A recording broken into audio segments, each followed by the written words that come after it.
you mentioned before the unemployment benefits. You were actually brought in to help California during its COVID response. And you told this very interesting story. So you're there trying to speed up the response. There's a backlog of claims. And then the public officials very proudly said, look, we're hiring hundreds of new people to process claims. But because of the esoteric nature of the way that claims were processed, a new person didn't actually have the ability to help process claims immediately because it's a pretty arcane process. There was a joke saying that maybe it takes 17 years to become somewhat expert in the process, so having a new hire may or may not do the trick. And you had a quote that I thought was maybe the most accurate thing ever. When a system fails to deliver, it's not that the people within it are stupid or evil, it's that there are incentives in play that are not evident from the outside of that system. And I thought that was the best explanation I had seen for why so many of these things that seem irrational from the outside are perfectly rational to those on the inside.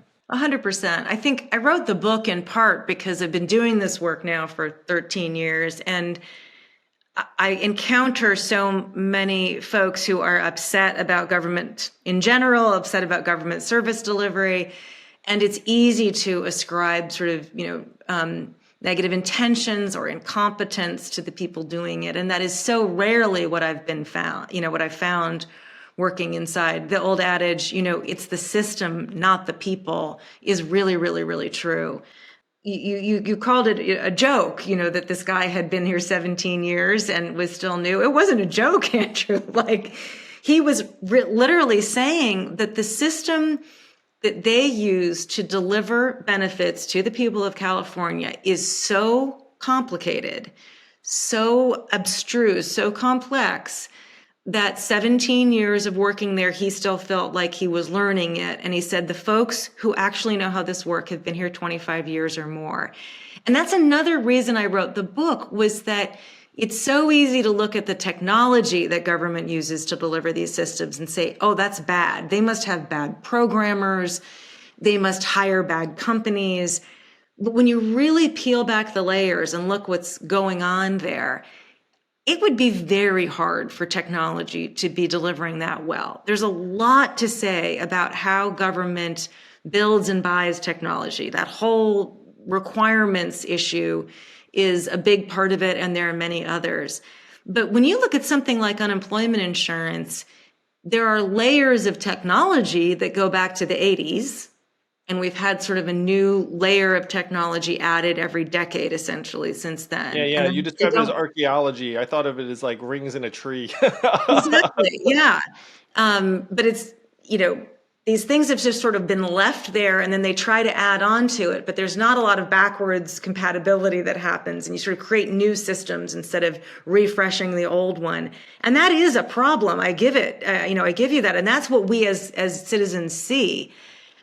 But think about unemployment insurance. There are layers of accumulated policy that in that case go back to the 1935 Social Security Act. And nobody ever looks at the backward compatibility of the policy and process that's accrued. And, really when I saw that and I heard this guy say, I'm still learning after 17 years because it's so complicated, I really thought about the way that these policies come down in sort of a memo changing the old one and another memo changing that one. And this came from the executive branch, that came from the judicial branch, this came from the federal DOL, that came from the state legislature.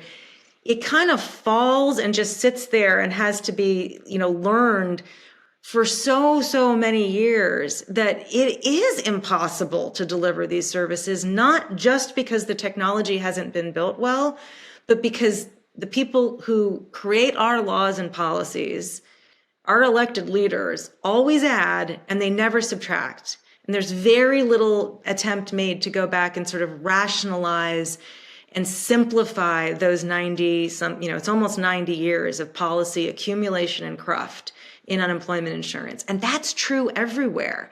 So yeah. I called it Recoding America, because it's not the code that matters. It's like the legal code that runs America sits underneath that. And that we need to look at if we're going to have the computer code work.